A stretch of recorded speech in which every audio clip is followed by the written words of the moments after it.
बिहारमध्ये एनडीएची प्रसन्न एवढी मोठी लाट यावर्षी बघायला मिळाली की महागठबंधन अक्षरशः भुईसपाट झालेलं आहे। आणि त्याच्या पुढची बाब म्हणजे प्रसन्न अनेक नेत्यांनी याचा महाराष्ट्र पॅटर्न असा उल्लेख केलेला आहे। तर हे सगळा प्रकार काय आहे? एनडीएला एवढं काय म्हणतो आपण त्याला स्कायफॉल झाल्यासारखं एवढं मोठं त्यांना यश कसं काय मिळतंय? लँडस्लाइड विक्ट्री ज्याला आपण म्हणतो ती कशी काय मिळते? आणि एवढी राजद आणि काँग्रेस तिथे भुईसपाट होण्यामागची कारणं काय आहेत? आणि त्याचबरोबर महाराष्ट्र पॅटर्न यात कसा आहे? मुस्लिम यादव समीकरणाचं काय झालं? महिलांना मिळालेल्या 10,000 रुपयांचा हा फरक आहे का? अनेक मुद्दे ज्याविषयी आपल्याला चर्चा करायची आहे आणि ती चर्चा करण्यासाठी आपल्यासोबत आहेत राजकीय आणि सामाजिक प्रश्नांचे विश्लेषक अरुणराज जाधव, त्याचबरोबर पुढारीच्या मल्टीमीडिया संपादक मृणालिनी नानिवडेकर आपल्यासोबत आहेत, भाजपचे मुख्य प्रवक्ते केशव उपाध्ये थोड्याच वेळात असतील आणि काँग्रेसचे प्रवक्ते केशव तिवारी आपल्यासोबत असतील।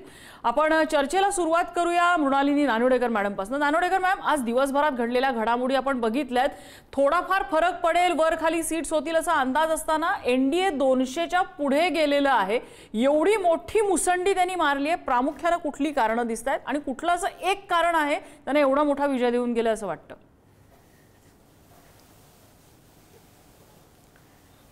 महिलांनी केलेलं मतदान हे मुख्य कारण तर आहेच, आपण सकाळपासून त्याबद्दल बोलतो। दुसरं असं की आपण खोलात जाऊन जर महागठबंधनचा अभ्यास केला तर असं लक्षात येईल की तेजस्वी यादव जे अत्यंत लोकप्रिय होते ते 15 दिवस कुठे निवडणूक प्रचारात नव्हते। मग राहुल गांधींचा कुठेतरी त्यांना फोन आला आणि मग प्रचाराला सुरुवात झाली। सहानी जे उपमुख्यमंत्री पदाचे घोषित उमेदवार होते त्यांनी सरळ सरळ सांगितलं होतं की मतं हस्तांतरित करणं दुसऱ्या पक्षाला शक्य होत नाहीये। याचा अर्थ सरळ आहे, भिंतीवर साफ लिहिलं गेलं होतं की इथे महागठबंधन मागे पडलेलं आहे आणि यांचा एनडीएचा विजय होणार आहे। ते वाचताना आपल्याला त्रास होत होता कारण बिहारची जनता ही साधारणतः MY पॅटर्ननी मतदान करते, छोट्या मोठ्या जाती त्यात आयसिंग चढवतात केकवर, अशा सगळ्या विश्लेषणात आपण अडकलो होतो। आणि अर्थातच ज्याप्रमाणे सुरुवात केली तुम्ही की एवढं भव्य विजय असेल असं खरं तर वाटलं नव्हतं। आत्ताच आपण एका बॅगचं उदाहरण सांगतो, त्या बॅगमध्ये काय आहे याची चर्चा चालू आहे। मतदानाच्या दुसऱ्या टप्प्याच्या आधी जो एक घटना घडली होती दिल्लीमध्ये दहशतवादी कृत्याची, त्याचा दुसऱ्या टप्प्यातला मतदानावर कदाचित परिणाम झाला असू शकेल। पण अधिक खोलात जाऊन विचार केला तर SIRच्या निमित्ताने तिथे जे एक मतपेरणी सुरू झाली होती की माझं नाव त्या प्रक्रियेत आहे की नाही हे तपासायला मी जर मतदान केंद्रापर्यंत गेली तर आपोआपच माझा उत्साह वाढत असतो। त्यानंतर निवडणुकीत भरले गेलेले रंग, इकडे 10,000ची योजना आणि तिकडे प्रत्येक घरात एक नोकरीचं आश्वासन। मुळातच बिहार पूर्णपणे पॉलिटिकल मानसिकता असलेला प्रदेश, त्यामुळे ती चढत गेली कमान आणि त्याचा परिणाम म्हणून एनडीएला प्रचंड मोठं स्वीप तिथे मिळालं। बरं, आपल्यासोबत अरुण राज सुद्धा आहेत। अरुण, बिहारच्या निवडणुकीला पाहत असताना निकाल स्पष्ट झालेला आहे, प्रमुख असे कोणते, ज्याला इंग्लिशमध्ये एक शब्द टेक अवेज, अशी पटकन 3 ते 5 असे कोणते मुद्दे तुम्हाला वाटतात की ज्यामुळे ही निवडणूक महत्त्वाची ठरली आणि आता हा निकाल महत्त्वाचा आहे आणि त्याचे भविष्यातले पडसाद चर्चेला सुरुवात करण्यापूर्वी एक फ्रेम देण्यासाठी म्हणून समराईज करू? सर, आपण जर का आपला काळ बघितला, म्हणजे एनडीए सत्तेमध्ये येण्याच्या अगोदरचा जर का काळ बघितला, अगदी इंदिराजींच्या काळापासून, तर तेव्हापासून तेच मुद्दे राहिलेले आहेत की आम्ही रोजगार देऊत, आम्ही शिक्षण देऊत, आम्ही हे देऊत आणि ते देऊत। आणि ह्याही निवडणुकीमध्ये परत एकदा महागठबंधन जे आहे ह्यांनी अशाच पद्धतीचे मुद्दे त्यांच्या समोर आणले होते आणि याच्या अगदी विरोधामध्ये एनडीएने असं सांगितलं की आम्ही कानून व्यवस्था देऊत। आपण जर का बॉलिवूड मूव्हीज बघितलं, म्हणजे 80s 90s किंवा अगदी आतापर्यंतच्या, तर त्याच्यामध्ये बिहार ज्या पद्धतीने रंगवलेला आहे तो त्याच पद्धतीचा आहे हे बिहारमधल्या जनतेला सुद्धा माहिती आहे। आणि त्याच्यामुळं कानून व्यवस्था हा जो मुद्दा आहे आणि त्या कानून व्यवस्थेतून होणारा विकास याला तिथल्या जनतेने स्वीकारल्याचा आपल्याला आता या ठिकाणी मान्य करावं लागेल। हा एक मुद्दा। दुसरा मुद्दा या ठिकाणचा असा आहे, आपल्याला वाटलं नव्हतं की इतकं यश मिळेल असं म्हणून। आता हा जो मुद्दा सगळेजण ज्यावेळेस चर्चेत घेतात तर तेव्हा आपण या ठिकाणी हे लक्षात घेणं गरजेचं आहे की आपण हे परसेप्शन बनवले कशामधून, तर सोशल मीडियामधून बनवलेलं हे परसेप्शन आहे। म्हणजे की ज्या ठिकाणी 1 मिलियन व्ह्यूज गेले, 2 मिलियन व्ह्यूज गेले, तर त्याच्यावरून असं परसेप्शन आपण बनवलेलं आहे गुणाकारामध्ये जे आपण बनवतो की आता ह्याच्यातून हे असं होईल। पण ग्राउंड रियालिटी ही वेगळी असते। आणि मगाशी मॅडम म्हणाल्या की मधल्या काळामध्ये तेजस्वी यादव हे काही काळासाठी गायब होते, यासोबतच त्यांची इथं अशा पद्धतीचे उमेदवार सुद्धा दिले गेले की जे तिथल्या जनतेला परिचित नव्हते.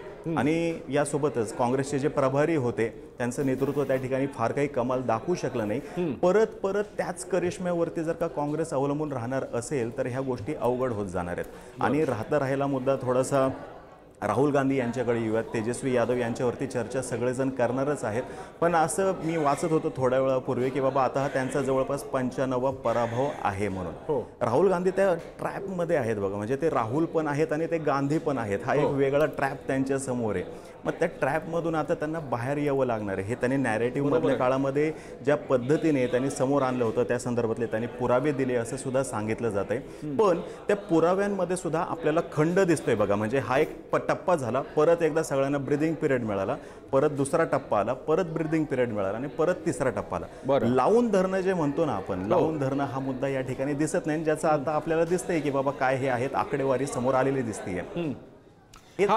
हा इंटरेस्टिंग मुद्दा होता की परसेप्शन आणि रियालिटीचा. मी हा मुद्दा घेऊन जातो गोपाळ तिवारी यांच्याकडे.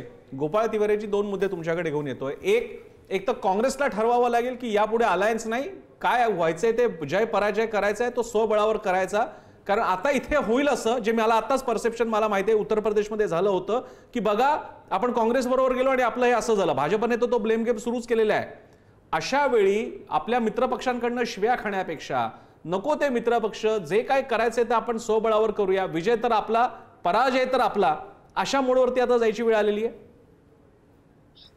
काँग्रेसने स्वातंत्र्य मध्ये जे काही योगदान आहे आणि ज्या देशाच्या उभारणीमध्ये लोकशाही स्थापन करण्यामध्ये ते सगळं पाहता काँग्रेसला एक स्वतःची नैतिक जबाबदारी देशाप्रती वाटते म्हणा, चिंता वाटते म्हणा. आणि काही ठिकाणी सत्तेपेक्षा लोकशाही आणि संविधान आणि हे राहिलं पाहिजे, टिकलं पाहिजे, ही सततची भूमिका आहे. परंतु म्हणतात ना, म्हातारी मेल्याचं दुःख नाही, काळ सुकावता कामा नाही. प्रसन्नजी कसं झालंय की आता हे व्यक्तिगत प्रतिष्ठा च्या गोष्टी व्हायला लागल्या. म्हणजे इरी शिरीवर जाऊन इतक्या पद्धतीने की जसं काय. गोपाळ तिवारीजी मी तुम्हाला थोडंसं थांबवतो. तिवारीजी मी तुम्हाला स्पष्ट विचारतोय. तुम्ही आता मला अजूनही म्हणा, तुम्हाला काँग्रेसच्या मंडळींना आता ना बोलण्याचं नॅरेटिव्ह बदलावं लागेल. 50 वर्षापासून काय झालं, नेहरूंचं काय झालं, म्हणजे भाजप जे वेगळ्या प्रकारे नेहरूंचा उद्धार करतं तो तुम्ही नेहरूंचं गौरवगान आता सांगू नका. तुम्हाला आताच्या पिढीला अटॅच करावं लागेल, जे होताना दिसत नाहीये. माझा तुम्हाला सिंपल प्रश्न होता, पॉइंटेड प्रश्न होता की यापुढे काँग्रेसला आतापर्यंत जे काँग्रेसने जो डाव खेळून बघितलेला नाही तो म्हणजे रिजनल पार्टी असो, नॅशनलचा निवडणुका असो, स्वबळावरती लढायचा आणि एकदा तो प्रयोग करून बघायचा. कारण आता तोच एक प्रयोग राहिलेला आहे. त्या दिशेने तुम्हाला वाटचाल करावी लागेल का? हे बघा, अगदीच आत्ताच म्हणायचं झालं तर 2024च्या निवडणुकीमध्ये जे आपण बोलता, कारण दुपारच्या सकाळच्या पण चर्चेमध्ये मधू चव्हाणांनी राहुलजींबद्दल बोललं. आत्ताच्या मध्यंतरी पण जे कोण विश्लेषक होते त्यांनी राहुल गांधींच्या नेतृत्वावर प्रश्न उपस्थित केले. मुद्दा असा आहे की 14 ते 24 पूर्ण मोदी सत्ताकाळ लोकांनी अनुभवून देखील अबकी बार 400 पार म्हणणाऱ्यांना 240 वरून 35% जागा भाजपच्या कमी आल्या. ऑन द कॉन्ट्ररी राहुलजींच्याच नेतृत्वाखाली 14 ते 24 मोदींचा काळ बघून लोकांनी 50चे 52चे 102 जागा खासदार केलेत आणि एक सशक्त विरोधी पक्ष नेता दिलाय. त्यामुळे लोक माणसाचा कल हा राहुलजींना नाकारतोय असं कुठंच जाणवलं नाही ना. आता म्हणजे अधिकृत विरोधी पक्ष नेता पद ते बहाल केले आणि 100% जागा वाढवल्या. ऑन द कॉन्ट्ररी बीजेपीच्या लोकसभेला 35% मतदान कमी झाले, जागा कमी झाल्या. आता हे सगळं करत असताना जर आम्हाला समविचारी पक्ष इंडिया अलायन्स मध्ये येत असतील तर आम्ही असं नाकारायचं असं कसं? लोकशाहीमध्ये या सगळ्या गोष्टी आहेत. कारण आमचा जसा भाजपाचा अजेंडा आहे वर करणी एक आणि आतून दुसरा, की त्यांनी स्पष्ट तुम्ही जे म्हणताय राहुल गांधींचं लोकसभेतलं यश एक लक्षात घेतलं पाहिजे. बिहार काय कुठल्याही राज्यातली जनता ही आपण कुठल्या निवडणुकीसाठी मतदान करतोय हे डोक्यात ठेवून ते मतदान करत असते. त्यांनी लोकसभेला राहुल गांधींच्या पारड्यामध्ये मतदान केलं असेलही, पण बिहारच्या विधानसभेत त्यांनी दाखवून दिलं की या ठिकाणी राहुल गांधी आमच्या कामाचे नाहीत. हे त्यांनी मतदानातनं दाखवून दिलंय. मृणाल मॅडम त्याच्यावर जास्त एलॅबोरेट करतील. नाही, मला याच्यावर 1 मिनिट मी येतो. गोपालजी तुमच्याकडे येऊ आपण. आता सगळ्यांकडे आपण जातोय. मृणाल मॅडम कडे जाऊ आपण, त्यानंतर अरुणकडे आणि मग तुमच्याकडे पुन्हा येऊ. आहे आपल्याकडे 1 तासाची चर्चा आहे. मृणालजी. खरं तर काय आहे की ज्या वेळेला मोठी सुनामी येत असते, बिहारचे आजचे निकाल ही सुनामी आहे एनडीएची, त्यावेळेला एकमेकांच्या हाताला हात धरून त्या लाटेचा सामना करायला उभं राहायचं असतं. त्यामुळे आत्ता कुठेतरी काँग्रेस स्वबळाचा नारा देऊ शकते आणि खोलात जाऊन काम करू शकते, अशी आत्ताची स्थिती नाही आहे. आपण मान्य करू, लोकसभा निवडणुकीमध्ये राहुल गांधी यांचं जे नाकारलं गेलेलं नेतृत्व होतं, पप्पू ठरवलेलं नेतृत्व होतं, ते 100 पर्यंत पोचलं आणि भारतीय जनता पक्ष जी जागा त्यांना देत नव्हतं ती विरोधी पक्ष नेत्याची जागा पण त्यांना मिळाली. पण काय होतं, एकदा यश मिळाल्यावर त्या यशाची आवर्तनं व्हावी लागतात, ते रिपीट व्हावं लागतं. ते रिपीट करण्यामध्ये राहुल गांधी अयशस्वी का ठरले आहेत हा शोधाचा विषय आहे. काँग्रेसनी आणि कोणीही त्याबद्दल मोकळ्या मनाने शोध घ्यायला पाहिजे. या निवडणुकीनंतर वोट चोरीचं एक खूप मोठं प्रकरण राहुल गांधींनी शोधून काढलं. मान्य आहे की पारदर्शी असायला पाहिजे, मतदार याद्या या निर्दोषच झाल्या पाहिजेत, पण याच याद्यांवर लोकसभा निवडणुकीमध्ये तुम्ही शतक गाठलं होतं आणि त्याच याद्यांचा मुद्दा पुन्हा पुन्हा तुम्ही तोच जर मुद्दा सांगत बसला तर लोकांना ते आवडत नाही. ब्राझिलियन मॉडेलचं चित्र अनेक ठिकाणी छापलं जाणं हे वाईट आहे, पण इंडियन एक्सप्रेस सारखं एक वर्तमानपत्र त्या जागी गेलं, त्या लोकांनी सांगितलं की आम्ही तक्रार केली आहे, छायाचित्र आमचं नाही आहे, पण आम्ही जाऊन मतदान केलंय. खरं तर मला असं वाटतं SIRच्या निमित्ताने जी काय चर्चा झाली बिहारमध्ये, त्याचं एक राजकीय सजगता वाढवण्यात प्रतिबिंब उमटलं. बरं. आणि मग कुठेतरी काँग्रेस त्यांनी स्वतःच केलेल्या ट्रॅप मध्ये चिरलं की काय अशी शक्यता आहे. एक लक्षात घेतलं पाहिजे, जसं नितीश यांची लोकप्रियता भाजपला कॉम्प्लिमेंटरी ठरली, मोदी आणि नितीश, तसं तेजस्वी यादव यांचा यावेळेला हरवलेला जो काय मतदार होता त्याची देखील किंमत काँग्रेसला चुकवावी लागली. कोणत्याही निवडणुकीला अनेक आयाम असतात. आता आपण ताज्या निकालांचं विश्लेषण करतोय, खोलात जाऊन करावं लागेल, पण काँग्रेस आत्ता तरी एकट्याने काही करण्याच्या क्षमतेची नाही. उलट फक्त काँग्रेसने विचार करायला हवा की स्टॅलिन का यशस्वी ठरतो, ममता बॅनर्जी का यशस्वी ठरते, मग तसे रिजनल सत्रप्स आपल्याला उभे करता येणार आहेत का, हे आत्मचिंतनाचे निकाल आहेत. त्यातनं काय शिकतील दोघंही त्याकडे आपण त्याची अडचण अशी की त्यासाठी प्रादेशिक नेतृत्व उभं करावं लागतं, पण आम्हाला प्रादेशिक नेतृत्व उभं केलं की तसं चालत नाही. मग तिकडे शरद पवार असले की मग विलासराव देशमुख गट सुद्धा तेवढा स्ट्रॉंग असणार, विलासराव असले की आणखी कोणीतरी अशोक चव्हाण सुद्धा स्ट्रॉंग असणार. आणि दुसरी गोष्ट, अस्मितेचे मुद्दे घ्यायचे नाहीत कारण आपण अस्मितावादी नाही आहोत, कारण आपण राष्ट्रीय पार्टी आहोत. जे मगाशी तो काही तुरुंग हे काँग्रेसने स्वतःवर बनवून घेतलेले आहेत आणि त्यांना वाटतं की ते आपले ग्रेट तुरुंग आहेत. त्यांना हे लक्षात येत नाही की जनता तसा विचार करत नाहीये. प्रादेशिक, भाषिक, धार्मिक अस्मितेचे मुद्दे हे अतिशय महत्त्वाचे मुद्दे आहेत, ते वास्तव मुद्दे आहेत. पण आपण एक राष्ट्रीय पक्ष आहोत, त्याचं इतकं ओझं त्यांनी घेतलेलं आहे की ज्याचा त्यांना ना फायदा होत ना त्यांना त्याचा फायदा इतरांना करून देता येत. तुम्ही ज्यांची नावं घेतली, स्टॅलिन असतील, ममता बॅनर्जी असतील, जयललिता जेव्हा होत्या त्या असतील, या सगळ्यांनी अस्मितेची राजकारण केली आणि राष्ट्रीय असलेला भाजप हा तर थेट धार्मिक अधिष्ठानाचं राजकारण करतो. थोडं अनुदार होऊन चालणार नाही. राष्ट्रीय पक्षांना प्रादेशिकता टोकाला नेऊन चालत नाहीच, ती फुटीरतावादाकडे जाऊ शकते. काँग्रेसला कसं आहे, काँग्रेसनी जनतेच्या मुद्द्यांवर बोलावं ना, की पाणी नाही आहे, वीज नाही आहे, रस्ते कुठे चांगले नाही आहेत, याबद्दल बोलणारी एक ताजी यंत्रणा जी सजग आहे, जी ती जागती आहे, ती काँग्रेसमध्ये मिसिंग आहे. ठीक आहे. मी केशव उपाध्याय आलेले आहेत, भाजपचे मुख्य प्रवक्ते, त्यांच्याकडे गेल्यानंतर मी अरुण तुमच्याकडे सुद्धा येतोय. मला कल्पना आहे तुम्हाला मगाशी एक मुद्दा मांडायचा होता.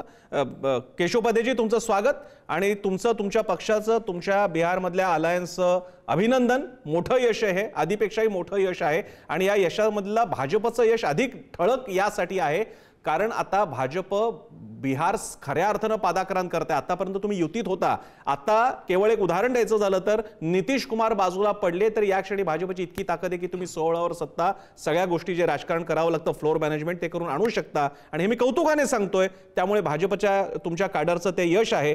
तर या यशाबद्दलची तुमची निरीक्षणं काय आहेत? कुठे गेम फिरला? कोणत्या त्रुटी तुम्हाला इतरांच्या माहीत होत्या ज्याचा तुम्ही वापर करून घेतला? 2-3 गोष्टी प्रसन्न या ठिकाणी मांडल्या पाहिजेत. सर्वप्रथम मी मनापासून तुमचे आभार मानतो. तुम्ही मोकळ्या मनाने शुभेच्छा दिल्यात त्याबद्दल मी अतिशय मनापासून तुमचे मनापासून आभार मानतो. खरं म्हणजे या विजयाचं पहिली प्रतिक्रिया द्यायची असेल तर ही प्रतिक्रिया अतिशय मोजक्या शब्दात द्यायची असेल तर ही प्रतिक्रिया म्हणजे बिहारवासियांनी जंगलराज पुन्हा एकदा डोक्यातनं काढून टाकून ज्या आठवणी होत्या त्याच्या विरोधामध्ये शांतता, विकास याला मतदान केलं, सुरक्षितता याला मतदान केलं आणि त्या विजयाचं प्रतिबिंब या आजच्या विजयामध्ये आपल्याला दिसतंय. ही वस्तुस्थिती आहे, हे आपल्याला स्वीकारलं पाहिजे. दुसरं त्याच्यामध्ये सगळ्यात महत्वाची गोष्ट मानली पाहिजे. मला इथे कोणतरी आता काँग्रेसबद्दल बोलतो, काँग्रेस राहुल गांधी समर्थन कसं काय सांगत होते ते. खरं म्हणजे या सगळ्या विषयामध्ये एक सगळ्यात महत्वाचा मुद्दा, खोट्या प्रचाराच्या आधारावरती तुम्ही जिंकू शकत नाही. तुम्ही कितीही वातावरण निर्माण करा, खोट्या प्रचाराचं जनता हे स्वीकारायला तयार नाही. हे ज्या दिवशी काँग्रेसचे नेते स्वीकारतील त्या दिवशी त्यांना जनता लाथाडणं बंद करेल, पण ते स्वीकारण्याच्या मनस्थितीत नाही. हा दुसरा मुद्दा. तिसरा मुद्दा, सगळ्यात महत्वाचा मुद्दा, या ठिकाणी या देशातल्या जनतेने गेले काही 10 वर्षापासून मी बघतोय स्थिरतेला मतदान करते. तुम्हाला आठवत असेल, मृणाल मॅडम इथे बसलेले आहेत, या देशातलं 2000चं दशक जे होतं ते अस्थिरतेचं, तिथे विधानसभा अस्थिर यायच्या, पार्लमेंट अस्थिर व्हायची, तर अशा पद्धतीने हंग असेंब्ली पार्लमेंटचा काळ होता. पण आता मात्र गेले काही इलेक्शन, तुम्ही फक्त बिहारचं घेऊ नका, दिल्ली घ्या, महाराष्ट्र घ्या, मध्य प्रदेश घ्या, कुठलंही इलेक्शन, अगदी आम्ही पराभूत झालं कर्नाटक घ्या, या सगळ्या निवडणुकांमध्ये जनता स्थिरतेसाठी मतदान करते आणि कुठल्या तरी एका पक्षाला इतकं भरभरून मतदान देते की ज्यातनं कुठल्याही प्रकारच्या तक्रारीला वाव राहू नये अशा पद्धतीचं मतदान करते. आणि शेवटचा आणखीन एक मुद्दा, सगळ्यात महत्वाचा शेवटचा मुद्दा मांडतो, तो म्हणजे 2014 नंतर या देशामध्ये प्रो इन्कम्बन्सीला वारंवार मतदान होत आहे आणि ते सिद्ध लोक स्वीकारतायत, विकासासाठी मतदान करतायत. हे आणखीन एक, हे नरेंद्र मोदीजींच्या उदयानंतर या देशातलं झालेलं भारतीय राजकारणातलं मोठं परिवर्तन आहे. ही एक वस्तुस्थिती आहे. एक मुद्दा यामध्ये आपल्याला थोडासा डोळेआड करून चालणार नाही, तो म्हणजे प्रसन्न आपल्याला आठवत असेल 99 साली ज्या वेळेला वाजपेयींचं सरकार आलं आणि त्यानंतर 2004 साली ह्या सरकारने काय काय कामं केली ह्याची उजळणी ज्या वेळेला केली, इन्फ्रास्ट्रक्चर केली, विकासाची कामं केली. पण त्यावेळेला सरकार जेव्हा पडलं तेव्हा एक प्रश्न विचारला होता की जनता प्रश्न विचारते की मेरी जेब में काय आया, माझ्या खिशात काय आलं. आणि तोच काय जेव्हा फील गुड हा शब्द खूप प्रसिद्ध झाला. एक्झॅक्टली. आणि त्यानंतर ज्या वेळेला फ्रीबीजचं राजकारण सुरू झालं त्यावेळेला पंतप्रधान मोदींसह भाजपच्या सगळ्या नेत्यांनी रेवडी की राजनीती हे सुद्धा त्याला म्हटलं. मात्र तेच भाजप आज त्याच रेवडीवरती, त्याच फ्रीबीजवरती अनेक राज्यांमध्ये त्यांचं सरकार स्थापन करायला लागलेले. बिहार हाही त्याला अपवाद नाही. 10,000 महिलांना देण्याचा हा जो मुद्दा आहे त्याचा प्रचंड फायदा एनडीएला झालेला आहे. मी अरुणराज यांच्याकडे येईन. अरुणराज, ह्या मुद्द्याकडे तुम्ही कसं बघताय, फ्रीबीज आणि भाजपाचं राजकारण? या मुद्द्यावरती बोलूत, पण मगाशी 2 मुद्दे राहिले त्याच्याविषयी बोलतो. मगाशी ते सर म्हणाले की मी राहुल गांधी यांच्या नेतृत्वावरती प्रश्नचिन्ह उपस्थित केलं, तर ते तसं नव्हतं. इतिहासामध्ये जास्त रममान व्हायला नाही पाहिजे असं आपल्याला लहानपणी पुस्तकात शिकवलेलं आहे. आणि त्यांना जर का अजून इतिहासातच रममान व्हायचं असेल तर आपण काही करू शकत नाही त्याविषयी. आणि दुसरा महत्त्वाचा मुद्दा हा होता की हे लक्षात घेणं गरजेचं आहे की भारतीय जनता पक्ष हा सतत इलेक्शन मोडमध्ये काम करतो. म्हणजे त्यांची रचनात्मक चौकट जी आहे ते समजून घेणं गरजेचं आहे. म्हणजे हे ह्यांचं कसं आहे, तहान लागल्यानंतर विहीर खांदायला सुरू करतील, हे सतत त्याच प्रोसेसमध्ये असतात, ज्याच्यामुळे हे कायमच अगोदरचे जे सत्ताधारी होते गेले कित्येक वर्ष त्यांच्यापेक्षा 2 पावलं पुढं राहिलेले आहेत. हे नाकारून चालणार नाही. आता आपण फ्रीबीज या मुद्द्यावरती येऊयात. फ्रीबीजचा मुद्दा असा आहे मॅडम, फ्रीबीज सगळ्यांनाच आवडतं. कोणीच असं नाही आहे की ज्याला ते आवडत नाही. प्रत्येकाला कॉम्प्लिमेंटरी काही ना काहीतरी हवं आहे. प्रत्येकजण काही ना काहीतरी एक्स्ट्रा कसं मिळेल ह्याच्यासाठी प्रयत्न करत असतो. आणि जर का सत्ताधारी पक्ष जे जनतेचं आहे तेच त्यांना जर का वापस द्यायला तयार असेल आणि त्याच्यातून जर का त्यांचं समाधान होणार असेल आणि जनता त्याला जर का ॲक्सेप्ट करत असेल तर त्याच्यावरती प्रश्नचिन्ह नाही उपस्थित केलं पाहिजे. कारण की अल्टिमेटली तो कुणाचा प्रश्न आहे, तो जनतेचा प्रश्न आहे की बाबा आपण हे नाकारायचं की स्वीकारायचं. आणि एकूण मतदानावरून आपल्याला असं दिसतंय की त्याने ते स्वीकारलेलं आहे. आता 2 इथं मुद्दे असे आहेत की जर का तुम्हाला चांगलं राजकारण करायचं असेल तर कुठेतरी जाऊन तुमचं अर्थकारण बिघडणार आहे. आणि जर का तुम्हाला चांगलं अर्थकारण करायचं असेल तर तुमचं राजकारण बिघडणार आहे. आणि ह्या दोघांचं सुवर्णमध्य जर का कोणाला साधता आला असेल तर तो सत्ताधाऱ्यांना साधता आलेला आहे, हे आपल्याला इथं म्हणावं लागेल. आता फ्रीबीज जर का ह्यांनी दिलं, सपोज 10,000 रुपयाचं हे म्हणतायत, तर मग काँग्रेसची पण उदाहरणं आहेतच की आम्ही तुम्हाला वीज देऊ, तर आम्ही तुम्हाला पाणी देऊ, तर हे देऊ, हे पण फ्रीबीजचाच फॉर्म आहे ना. म्हणजे तुम्ही त्याला बघताय कोणत्या स्वरूपामध्ये, रोख स्वरूपात बघितलं काय आणि इतर स्वरूपामध्ये जरी बघितलं काय, तरी सुद्धा जनतेच्या सत्ताधाऱ्यांकडून किंवा कोणत्याही पक्षाकडून अपेक्षा असणे ह्याच्यामध्ये काही चुकीचं नाही असं मला वाटतं. आणि एक मुद्दा अजून एक मांडायचा आहे, ह्या सर्व ह्याच्यामध्ये आपले मुख्यमंत्री देवेंद्र फडणवीस यांनी बिहारमध्ये ज्या काही सभा घेतल्या आणि तिथं त्यांनी एक मुद्दा मांडला होता, तो म्हणजे तेजस्वी यादव यांनी 26 जणांना उपमुख्यमंत्री करतो म्हणून ऑफर दिलेली, ह्या मुद्द्यावरती त्यांनी तिथं लावून धरलं होतं आणि त्याच्यावरती तेजस्वी यादव यांना उत्तर देता आलेलं नव्हतं. तोही मुद्दा कुठेतरी जाऊन त्यांना म्हणजे असं म्हणतो ना आपण गेम चेंजर ठरलेला आहे असं आपण म्हणू शकतो. मग हे सगळे मुद्दे आहेत ह्या सगळ्या ह्याच्यामध्ये. एकतर कानून व्यवस्थेचा मुद्दा आहे, लोकांना ते नको आहे बाबा तुमचं शिक्षण पाणी आम्ही तेव्हाही ऐकलंय, आमच्या आजीनेही ऐकलं होतं, आमच्या पप्पांनीही ऐकलंय, आताही आम्ही तेच ऐकतोय. त्याच्यापेक्षा कानून व्यवस्था जी आहे ही आमच्यासाठी महत्त्वाची आहे, विकास महत्त्वाचा आहे, स्थिर सरकार महत्त्वाचं आहे आणि हे सगळ्यासोबतच फ्रीबीज जर काही येत असेल, ज्याला फ्रीबीज म्हणलं जाते, तर तेही मिळत असेल तर त्याच्यामध्ये काही वाईट नाही, गैर नाही असं मला वाटतं. सगळ्या देशांमध्ये सगळीकडे कोणत्या ना कोणत्या फॉर्ममध्ये फ्रीबीज आहे, आपल्या इथं असो किंवा इतर कुठेही असो. आणि फ्रीबीज बद्दल जर प्रसन्न बोलायचं झालं तर भाजप आणि इतर पक्षांच्या फ्रीबीज मधला एक प्रॉमिनंट फरक असा दिसतो. आता आपने काही फ्रीबीज दिले नाहीत का, त्यांच्यावर तर एवढी राजनीतीचा सगळ्यात मोठा आरोप झाला, पण आपचं टार्गेटेड नव्हतं. भाजपने दिलेल्या फ्रीबीज ह्या त्यांच्या टार्गेटेड आहेत. महिलांना 1500 रुपये, इकडे काय लाडली बहना, इकडे महिलांना 10,000 रुपये. फक्त नम्रता हे एकदा मान्य केलं की फ्रीबीज जसं अरुण भाई सांगतो आणि मी समर्थन करेन, फ्रीबीज देणं बेसिक युनिव्हर्सल बेसिक इन्कमचं असेल, डायरेक्ट बेनिफिट ट्रान्सफरचं असेल, त्याचं व्यक्तिगत पातळीवर मी समर्थन करतो. पण त्याचवेळी केशव उपाध्यायजी अशा प्रकारच्या, मी त्याला फ्रीबीज शब्दही वापरत नाही, सरकारी विविध प्रकारची वस्तू किंवा नगद स्वरूपातली अनुदानं ही एक प्रकारची कबुली आहे की या देशातल्या प्रचंड जनसंख्या ही अशा प्रकारे आर्थिक उत्पन्नाच्या बाबतीत मध्यमवर्ग निम्न मध्यमवर्गीय पण नाहीये तर त्याच्या खाली आहे, ती बिलो पॉवर्टी लाईनच्या आसपासची आहे. केवळ आपल्याला त्याचे निकष बदलून चालणार नाही. जर का आपली 85% जनता रेशनवरती असेल, जर का निवडणुकांमध्ये फ्रीबीज महत्त्वाच्या ठरत असतील, त्यांना आपल्याला काय लाडकी बहीण 2100 रुपये, इकडे काय 2300 रुपये, तिकडे काय 10,000 तुम्ही दिले, ही कबुली आहे की सरकारला आता थेट डायरेक्ट बेनिफिट ट्रान्सफर आता ऑन युअर ओन, आम्हाला एका पातळीनंतर तुम्हाला काही देता येणार नाही, ही त्याची कबुली आहे. आणि पर्यायानं भारत हा जगातला 4था नंबरचा आर्थिक सत्ता आहे. या दाव्याला एकाच पातळीपर्यंत टाळ्या वाजवता येतील, नंतर आत्मपरीक्षण करावं लागेल की फ्रीबीज का द्याव्या लागतात. केशवजी, प्रसन्न दोन तीन गोष्टी प्रामुख्याने मांडल्या पाहिजे. सगळ्यात पहिल्यांदा तुम्ही ज्याला फ्री बीज म्हणताय तर त्याला केवळ असं काही पहिल्यांदा भारतीय जनता पार्टी करते असं झालंय का? मी उदाहरणासहित बोलतो. 2004चं मला उदाहरण आजही आठवतं की सुशीलकुमार शिंदे मुख्यमंत्री होते आणि शेतकऱ्यांना त्यांनी निवडणुकीच्या आधी मोफत विजेचं आश्वासन दिलं. त्याचं मोफत वीज बिल असलेले फोटो, शेतकऱ्यांना मोफत वीज शून्य बिल असलेलं वीज बिल असलेला फोटो त्या सगळ्या प्रमाणात छापून आला. शेतकऱ्यांनी भरभरून मतदान केलं. निवडणूक झाल्यानंतर पहिला निर्णय त्यावेळी शिंदे त्यावेळी विलासराव झाले मुख्यमंत्री, त्यांनी निर्णय घेतला तर प्रिंटिंग मिस्टेक म्हणून सांगितला आणि निर्णय रद्द केला. शून्य बिल द्यायचा होता तो निर्णय रद्द केला. मला प्रमोद महाजनांचं एक उदाहरण मला आठवतं. ते विनोदाने ते किस्सा सांगायचे. ते म्हणाले काँग्रेस एखादी गोष्ट जाहीर करते त्यावेळी दरवेळी ते पंचवार्षिक योजना असते म्हणाले की एकदा नुसता एक रस्ता बांधायचा आहे तर तो रस्ता पहिल्या वेळी तो रस्ता घोषित होईल, त्यात 5 वर्ष जातील. दुसऱ्यांदा खडी येऊन पडेल, त्यात 5 वर्ष जातील. तिसऱ्यांदा रस्त्याचं मोजमाप होईल, त्यात 5 वर्ष जातील. एका गोष्टीवरती 5-5 निवडणुका, 4-5 निवडणुका काँग्रेसवाले त्यावेळी काढायचे, ही वस्तुस्थिती होती. या उलट मी आता आत्ताच्या मुद्द्याकडे येतो. ज्या ज्या गोष्टी आम्ही सांगतोय त्या गोष्टी पूर्ण करतोय. जर महिला या निमित्ताने सक्षम होत असतील, स्वतःच्या पायावर उभ्या राहत असतील, मग महाराष्ट्रामध्ये 1500 रुपये दिल्याने काय झालं याची अनेक उदाहरणं आहेत, सकारात्मक उदाहरणं आहेत. जर होत असेल आणि निवडणुका झाल्यानंतर आम्ही त्या बंद केल्या नाहीत, ही वस्तुस्थिती आहे. त्या आजही ती योजना चालू आहे, ही वस्तुस्थिती आहे. त्यामुळे आणि शेवटी शासन हे समाजामध्ये एक परिवर्तन घडवण्यासाठी शेवटी शासन कशासाठी आहे, सरकार कशासाठी चालतो आपण, शेवटी समाजातल्या शेवटच्या घटकाचा विकास झाला पाहिजे, ही भूमिका असलीच पाहिजे. जर या निमित्ताने महिला आपल्या पायावरती सक्षम होत असतील, सुरक्षित होत असतील तर त्याच्यामध्ये आक्षेप घेण्यासारखं काय.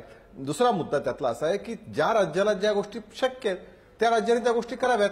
त्यामुळे एखाद्या आपल्याकडे जे आहे ते जर त्या योजनेच्या माध्यमातून दिलं गेलं तर मला असं वाटतं की एवढा आक्षेप घ्यावं, त्यातनं एवढ्या गोष्टी कराव्यात. आणि शेवटचा मुद्दा, पुन्हा थोडंफार सगळे आपण इकॉनॉमी जाणतो, मी काय फार इकॉनॉमीचा अभ्यासक नाही, पण शेवटी जो पैसा हा दिला जातोय तो पैसा पुन्हा मार्केटमध्ये येतोय, एका अर्थाने पुन्हा एकदा मार्केटला ती गतीच मिळतीये, ही पण त्यातली वस्तुस्थिती आपण लक्षात घेतली पाहिजे. हे आणि शेवटी महिलांना ज्यावेळी दिलं जातं ते अख्खं घर उभं राहतं.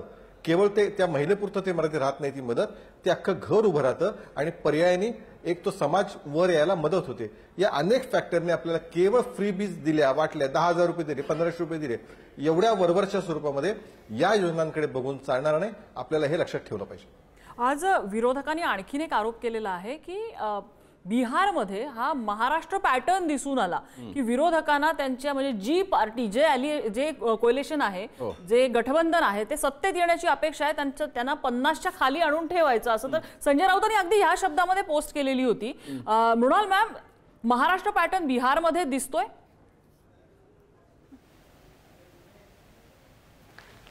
काही साधर्म्य स्थळं आहेत बिहार आणि महाराष्ट्रामध्ये, त्यामुळे आज आपण विश्लेषण करताना महाराष्ट्र पॅटर्न हा शब्द वापरतो.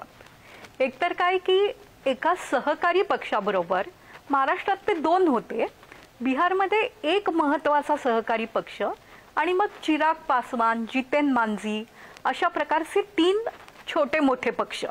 ही एक महाराष्ट्र आणि बिहारमधली साम्यस्थळ आहेत.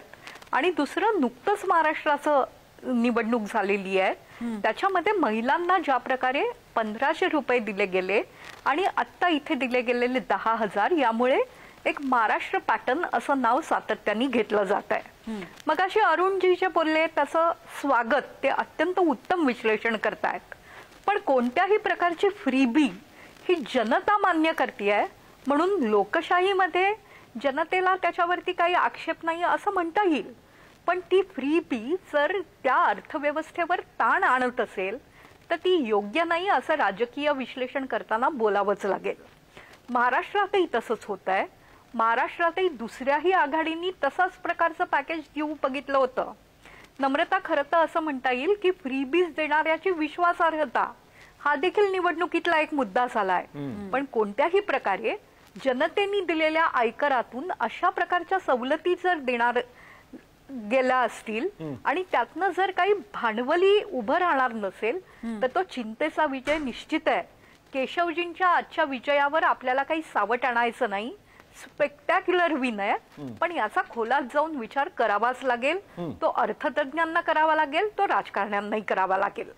दुसरं असं महाराष्ट्राचं उदाहरण पुन्हा पुन्हा देण्याचं कारण म्हणजे इथे मुख्यमंत्री पदाबाबत जी काय नंतर घडामोडी झाल्या होत्या की एकनाथ शिंदे यांना मुख्यमंत्री केलं गेलं, देवेंद्र फडणवीस यांना उपमुख्यमंत्री पद स्वीकारावं लागलं. तसंच काहीसं बिहारमध्ये मागच्या वेळेला झालं होतं. त्यावेळेला नितीश कुमार यांना जागा कमी आल्या होत्या तरी मुख्यमंत्री पद दिलं गेलं. ते मी सकाळी म्हटलं की ते उद्धव ठाकरे यांना इशारा देण्यासाठी असेलही की पहा, आम्ही शब्द दिला असेल तर जागा कमी आल्या तरी आम्ही मुख्यमंत्री पद देतो. त्यामुळे महाराष्ट्र पॅटर्नची जी सिमिलॅरिटी आहे, शिंदे देखील लोकप्रिय होते आणि शिंदेंना नंतर मुख्यमंत्रीपद दिलं गेलं नाही कारण भारतीय जनता पक्षाच्या जागा जास्त आल्या. बिहारमध्ये तसं होऊ शकत नाही असं वाटतंय कारण गेली 20 वर्ष नितीश कुमार सातत्याने निवडणूक जिंकतायत. ते जसे सुशासन बाबू आहेत तसे पलटूराम पण आहेत. पण तरीही त्यांच्यावरचा विश्वास इतका दिसतोय जनतेचा की त्यांनी मुख्यमंत्री बाबत त्यांना काहीसा विस्मृतीचा रोग झाला असल्याची चर्चा सुरू असताना खरं तर असंही विश्लेषक सांगतायत की जागा वाटप चर्चेत नितीश कुमार ज्या प्रकारे जागा मागत होते ते लक्षात घेता त्यांना स्मृतीभ्रंश वगैरे काही झालेलं नाही. तो नसावाही, मोठा नेता आहे. पण अशा वेळेला त्यांना डावलून काही भारतीय जनता पक्ष करू शकताय का म्हणून महाराष्ट्र पॅटर्नचा उल्लेख होत असेल. बिहारमध्ये तसं होण्याची शक्यता कमी दिसते. पण जे जे आपल्याला विजयाला मदत करतील त्यांना बरोबर घेऊन विजय मिळवणं हा महाराष्ट्राचा पॅटर्न तिथे प्रत्यक्षात आलाय. बरं, मला इकडे गोपाळ तिवारींकडे मी जाईन, काँग्रेसचे नेते प्रवक्ते आपल्यासोबत आहे. त्यानंतर मी पुन्हा अरुण आणि मग केशव उपाध्यायांकडे मी जाईन. गोपाळ तिवारीजी, हा जो महाराष्ट्र पॅटर्नचा उल्लेख होतोय ज्याचा अर्थ असा की ज्याप्रमाणे लोकसभेत चांगलं यश मिळालं मात्र विधानसभा येता येता महाराष्ट्रामधला विरोधी पक्ष एकदम कमी झाला आणि भाजपला अगदी लँडस्लाइड विक्ट्री मिळाली, असा तो पॅटर्न आहे. ज्याचा सुद्धा एक छुपा अर्थ असा आहे की ज्यामध्ये मग काय ते ईव्हीएम आणि मतचोरी आणि या बाकीच्या गोष्टीचा छुपा अर्थ त्यामध्ये आहे, कारण जो दावा सगळे करतायत. माझा तुम्हाला प्रश्न आहे की एकीकडे तुम्ही निवडणूक लढवताय म्हणजे तुम्हाला यंत्रणा तुम्हाला मान्य आहेत, 2 निकाल झालेला आहे तोही तुम्ही अजून अमान्य केला, किंवा ईव्हीएमच्या कारणामुळे अमान्य केल्याचं मला तरी दिसलेलं नाहीये, आम्हाला तरी दिसलेलं नाहीये. मग अशा वेळी हे जेव्हा तुम्ही म्हणता की हा महाराष्ट्र पॅटर्न आहे, ही स्वतःचीच केलेली फसवणूक नाही का तिवारीजी? प्रसन्नजी, ह्या सगळ्या गोष्टीमध्ये जी यंत्रणा आहे, जे राहुलजी कायम सांगतात की अंपायरच आपल्या फेवरमध्ये ठेवायचा, कारण तेच आहे ना. म्हणजे लोकसभेनंतर विधानसभेच्या बाबतीत जाहीर स्टेटमेंट आहे, विथ पुरावे आहेत. पृथ्वीराज चव्हाणांनी अनेक ठिकाणी सुप्रीम कोर्टात कसे गेले याचे प्रेस कॉन्फरन्स घेऊन सांगितलेलं आहे की ऍडल्ट जाहीर पॉप्युलेशन पेक्षा मतदार वाढले कसे. जी मतदार संख्या 18 पूर्ण झाल्यावर सध्या नसलेल्या मतदार यादीवरनं ऍडल्ट पॉप्युलेशन ऑफिशियली काढतो, त्यानंतर हे मतदान वाढले कसे, 49 लाख मतदार वाढले कसे, जास्तीचे मतदान झाले कसे. परंतु निवडणूक यंत्रणा हाताशी धरून रातोरात फतवे काढायचे, सीसीटीव्ही फुटेज द्यायला नकार द्यायचा, निवडणूक आयोगावर. तिवारी, तुम्ही असं सुचवताय बिहार मधली निवडणूक रिग्ड झालेली आहे?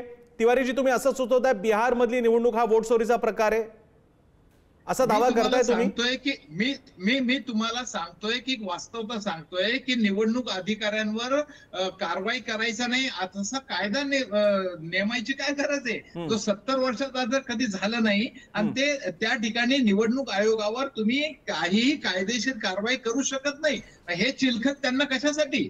हे चिलखत कशासाठी? आणि त्याच्यामध्ये आज देखील आपल्या चॅनलवर बघा, वारंवार जे पोस्टल वोट होत होते प्रत्येक आघाडीमध्ये, त्या ठिकाणी महाविकास आघाडीला 110 आणि कित्येक राऊंड मध्ये पोस्टल वोटिंग मध्ये हा ट्रेंड कसा? पोस्टल वोटिंग तर हे सॅम्पल असतं ना. तर यामध्ये जिथं निवडणूक आयोगावर आक्षेपाचा कोर्टामध्ये निवडणूक आयोगाला उभं केलेलं आहे, SIRच्या बाबतीत, बिहारच्या बाबतीत ताबडतोब. तिवारीजी, माझा पॉइंट ब्लँक प्रश्न आहे. तिवारीजी, माझा पॉइंट ब्लँक प्रश्न आहे, बिहारचा हा निकाल हा निवडणूक आयोग आणि एकूणच निवडणूक प्रक्रियेवरती प्रश्न उपस्थित करणारा आहे असा आपण दावा करताय का? हो, 100%. ठीक आहे. केशव उपाध्ये, हो.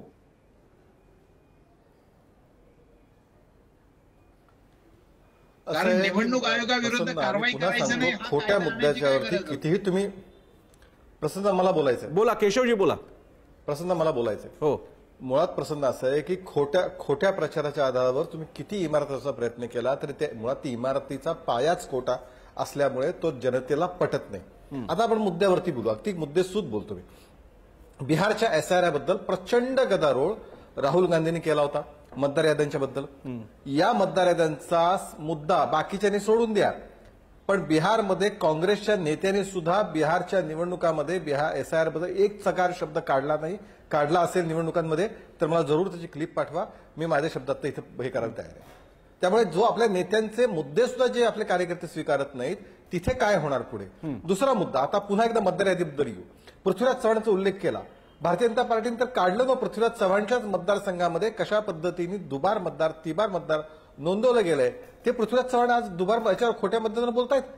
दुसरं, आणि पृथ्वीराज चव्हाणच्या नातेवाईकांचं मतदान आहे. परत सगळ्यात महत्वाचा मुद्दा, पुढचा मुद्दा, या बिहारमध्ये, आता पुन्हा स्पेसिफिक बिहार ओरिएंटेड, बिहारमध्ये 1 ऑगस्टला, मी तारीख सहित सांगतोय, बिहारमध्ये 1 ऑगस्टला बिहारच्या निवडणूक आयोगाने त्यातली प्रस्तावित मतदाराची यादी, जी मतदान डिलीट करून झाली होती, ती अपलोड केली, ती जाहीर केली आणि सांगितलं याच्यावरती कोणाला आक्षेप आहेत का ते नोंदवा.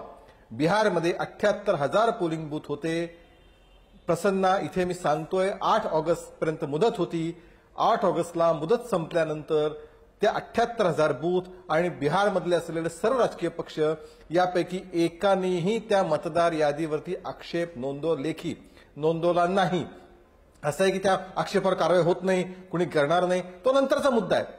पण किमान तुम्ही तुमचं म्हणणं आहे ना की मतदार यादीत गडबड आहे, मतदार यादीत घोळ आहे.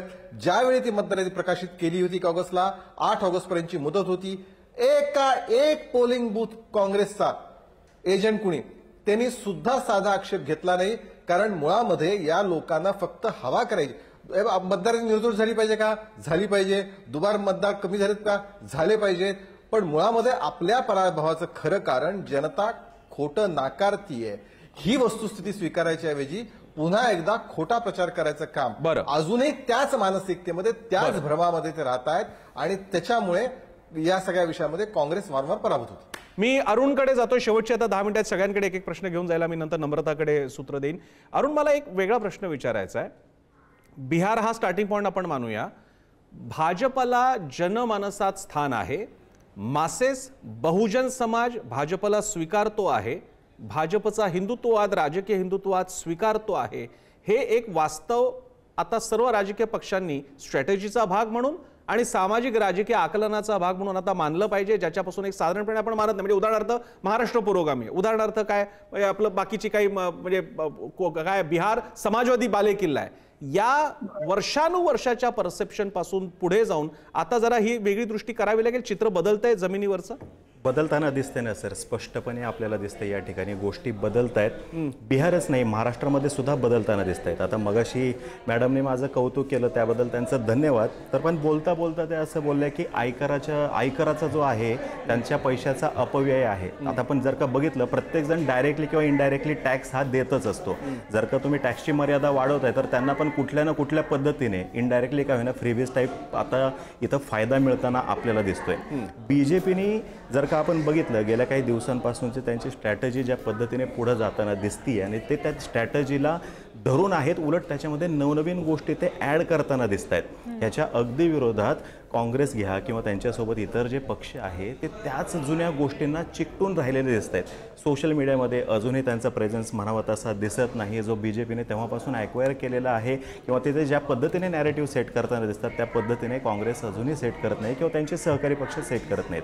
आपण जर का 2011-12चा काळ आठवला तर त्यावेळेस असं लक्षात येईल की भारतीय जनता पक्षाने काही त्यावेळेसच्या सत्ताधाऱ्यांविरोधात म्हणजे काँग्रेस आणि त्यांच्या विरोधात काही मुद्दे बाहेर काढलेले होते आणि त्या मुद्द्यांना व्यापक जन आंदोलनाचं स्वरूप मिळालेलं होतं.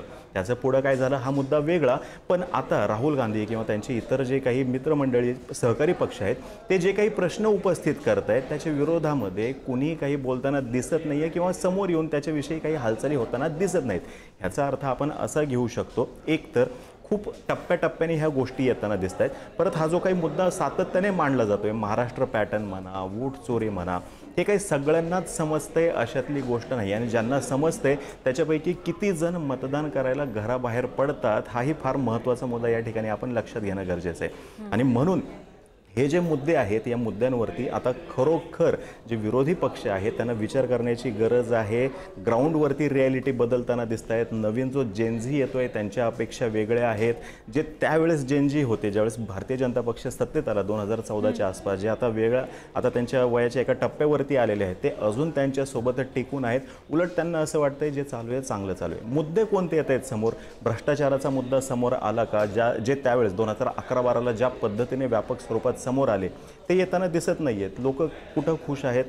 आपल्याला वीज आहे 24 तास आहे, रस्ते चांगले आहेत तर रस्ते छान आहेत, सुशासन आहे का तर सुशासन आहे, वेगवेगळ्या पद्धतीने गोष्टी अजून चांगल्या पद्धतीने आपल्यापर्यंत पोहोचत आहेत का तर हो आपल्यापर्यंत पोहोचताना दिसून येत आहेत.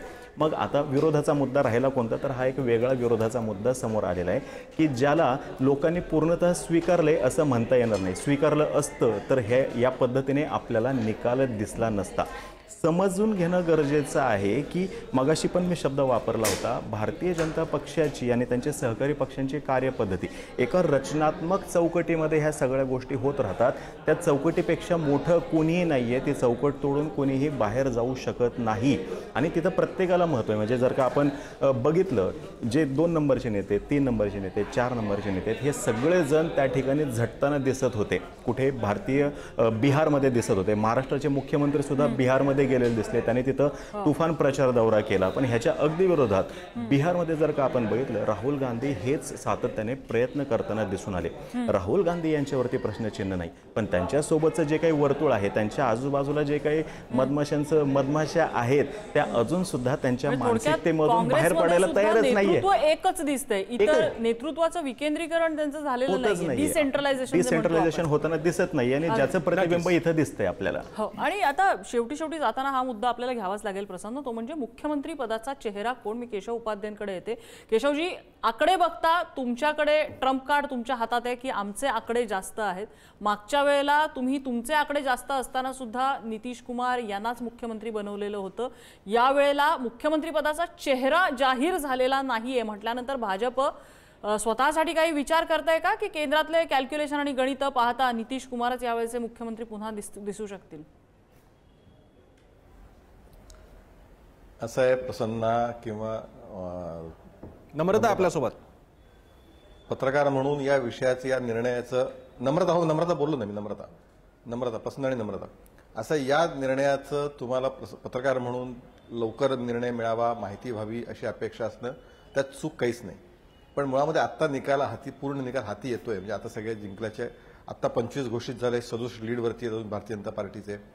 तर त्यामुळे मला असं वाटतं की भारतीय जनता पार्टीच्या कार्यकर्त्यांना, ज्यांनी गेले अनेक दिवस मेहनत केली आहे, त्या कार्यकर्त्यांना, नेत्यांना आत्ता संध्याकाळी आनंद लुटू द्या, त्यांना जल्लोष करू द्या, एन्जॉय करू द्या. भारतीय जनता पार्टीचं नेतृत्व, केंद्रीय नेतृत्व, माननीय मोदीजी, माननीय अमित शहा आणि बिहारचे नितीश कुमारजी मला वाटतं 1-2 दिवसामध्ये एकत्र बसतील आणि बिहारच्या विकासासाठी जे काही योग्य असेल तो निर्णय करतील बिहारचे आमदार एकत्रित येऊन. त्यामुळे आज जरी असं वाटलं की आता निर्णय काहीतरी कळावा, तर मला वाटतं थोडासा आज कार्यकर्त्यांना एन्जॉय करण्यासाठी आपण वेळ दिला पाहिजे.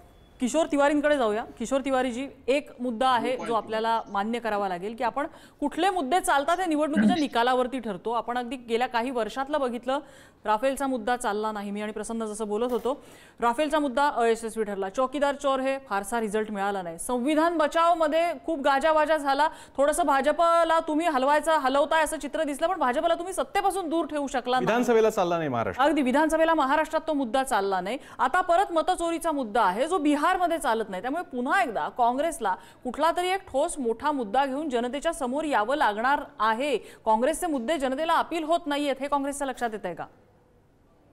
नाही, पण तुम्ही वास्तवता लक्षात घ्या. माझं असं म्हणणं आहे नम्रताजी, की ह्या सगळ्या गोष्टीमध्ये जे निवडणूक यंत्रणा जी हे सगळे राबवत आहे, लोकशाहीचा उत्सव आहे आणि त्या मतदानाद्वारे पुढच्या 5 वर्षाचं सरकार निवडलं जाणार आहे.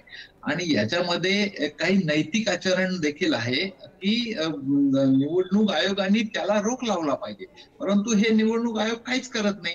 ऐन इलेक्शनच्या तोंडावर 1,40,40,00,000 महिलांना, सुमारे 1.5 कोटी महिलांना जर 10,000 रुपये त्या ठिकाणी दिले जातात. दुसरी SIR मध्ये आमचे मित्र उपाध्यायजी म्हटले की SIR बाबत अरे SIR बाबत पत्रकार परिषदेत ज्ञानेश कुमारांना विचारलं ना की ज्या SIRचं घुसपैठियों को कि बांग्लादेशी मुसलमान घुसपैठियों को बर्दाश्त नहीं करेंगे, मोदी सांगतात, निवडणूक आयोग सांगतात. परंतु पत्रकार परिषदेत ज्ञानेश कुमारांना विचारलं की 59 लाख मत जे काही तुम्ही वगळली त्याच्यात घुसपैठ्या किती, आजपर्यंत त्याचं उत्तर दिलं गेलं नाही. किती? 2,000, 5,000, 2 लाख, 5 लाख किती? आणि ती साफ म्हणून भुई ठोकतायची. आणि बांगलादेशी मुसलमान हे कसे आपल्याला धोकादायक आहे. आणि सगळा योगायोग की आदल्या दिवशी संध्याकाळी या ठिकाणी स्फोट होतो मुंबईचा. 2 दिवसांनी त्याच्यावर सरकार स्पष्टीकरण करतं. म्हणजे हे एकंदर मुसलमानांना किंवा हिंदूंना अशा त्या ठिकाणी ध्रुवीकरणाचं राजकारण नाही तर काय, हा प्रयत्न कुणी केला? या सगळ्या गोष्टी पण एक पंतप्रधान, एक जबाबदार व्यक्ती त्या ठिकाणी असं बोलतात, जबाबदार व्यक्ती असं बोलतात की RJDनी कट्टा लावून हे केलं. म्हणजे थोडक्यात गोपाल तिवारीजी, तुम्ही असं सांगताय की तुमचा कुठलाही मुद्दा चालत नाहीये जोपर्यंत भाजपकडे क्लिअर मॅन्डेट आहे. तुम्ही मान्य करताय? ऐका, अशा पद्धतीचं जेव्हा वक्तव्य पंतप्रधान करतात की कोणी येईल तुमचं मंगळसूत्र हिसकावून येईल, कोणी येईल तुमचं गाय म्हैस चोरून येईल, एका जबाबदार व्यक्तीचे असे स्टेटमेंट म्हणजे काय, कुठले हास्यास्पद नाही तर काय. अशा पद्धतीचं जबाबदारीचं भान ठेवून त्या ठिकाणी स्टेटमेंट झाले पाहिजे. आता वास्तवता ही आहे का हो की RJDनी काँग्रेसच्या कनपट्टीवर कट्टा ठेवून त्यांना उमेदवार जाहीर करायला लावला का? एवढी काळजी सीएम पदाची उमेदवार आहे, इकडे तुम्हाला अजून नितीश कुमारांना सीएम करायची तुमची मानसिकता नाही. परंतु हे अशा पद्धतीचं जे काही राजकारण आहे आणि जे काही नैतिक आचरण आहे ज्याच्यावर फार शेवटच्या क्षणापर्यंत निवडणूक आयोग इलेक्शन जाहीर मुद्दा लक्षात आला. अजूनही तुम्ही निवडणूक आयोग आणि नेत्यांची नैतिकता याच्यावरतीच अडून बसलाय. मात्र काँग्रेसचा मुद्दा काय असणार इथून पुढचा हे अजूनही काँग्रेसला त्याची डिस्कव्हरी होत नाहीये. हे विरोधी पक्षाचं, देशातल्या विरोधी पक्षाचं दुर्दैव आहे. मृणाल मॅम, मला वाइंड अप कमेंट आहे तुमच्याकडे छोटीशी. आता मुद्दा झालेल्या याच्यावर चर्चा आहे, पुढे काय त्या परिस्थितीप्रमाणे. ठीक आहे Mrinal ma'am, wind up comment या सगळ्यावरती आज दिवसभराचं सार. थोडंसं जनतेच्या मनात डोकावून पाहायची गरज आहे. जनतेला मोदी आणि नितीश कुमार यांच्या नेतृत्वावर विश्वास ठेवावासा वाटला हे सत्य आहे. त्याची कारणं काय आहेत विश्लेषण होत राहील. दुसरं असं की आत्ता ज्या प्रकारे नमूद केलं गेलं त्याप्रमाणे एखाद्या दहशतवादी घटनेचा मतदानाशी संबंध लावणं आणि आरोप करणं योग्य नाही. पुढारीची ती भूमिका नाही. विश्लेषण निश्चित होईल पण असा हेतवारोप आपल्याला मान्य करून चालणार नाही. या निकालाचा सर्वात महत्त्वाचा अर्थ असा आहे की वोट चोरीचं जे काय नरेटिव्ह दिलं गेलं ते जनतेला पटलेलं नाही. राहुल गांधी यांनी त्यांचे जे मुद्दे आहेत ते स्पष्टपणे मांडायचे असतील तर न्यायालयातही जावं. काल सर्वोच्च न्यायालयाने या संदर्भात काही गोष्टी नमूद केलेल्या आहेत त्याकडे विश्लेषकांनी पाहावं. दुसरं असं आहे की जो हिंदुत्वाचा विकास आहे तो फक्त धार्मिक नाही तर त्याला काही अर्थकारणाची जोड देण्यात भारतीय जनता पक्ष त्यांचे सहकारी पक्ष यशस्वी झाले आहेत. त्याचा अर्थव्यवस्थांवर काय परिणाम होतो ते बघावंच लागेल. हिंदू हार्टलँड हिंदी हार्टलँड काऊ बेल्ट मध्ये भाजपची लोकप्रियता वाढलेली आहे कायम आहे. हे पुन्हा एकदा सिद्ध झालेलं आहे. लोकसभेत जी काय अपेक्षापूर्ती झाली नव्हती ती चूक तर नव्हती ना असाही या निकालाचं विश्लेषण करता येईल. खूप मोठं मॅन्डेट आहे त्याचं एक हत्ती दिसतोय आपल्याला. त्याचं वेगवेगळ्या अर्थांनी विश्लेषण करावं लागेल. भारतीय जनता पक्ष या यशाने हुरळून न जाता बिहारच्या विकासासाठी खरोखरच काही करायचा प्रयत्न करेल अशी ही अपेक्षा आपण या चर्चेनिमित्त मांडूया. अगदी. आणि विश्लेषण अनेक मुद्द्यांचं बारीक सारीक कंगोऱ्यांचं हे अजून पुढे होत राहणारच आहे. मात्र तूर्तास सत्तेसाठी तयार असलेल्या भाजप आणि त्यांच्या मित्रपक्षाचं अभिनंदन करूया. आणि काँग्रेस हा सुद्धा अनुभवी पक्ष आहे. इतका वर्षाचा इतिहास आहे. ते सुद्धा यातल्या चुकांपासून आत्मपरीक्षण नक्की करतील आणि पुढच्या वेळेला त्यांचा चांगला परफॉर्मन्स दिसेल अशी आपण अपेक्षा करूया. त्यांनाही आपण बेस्ट विशेस देऊया.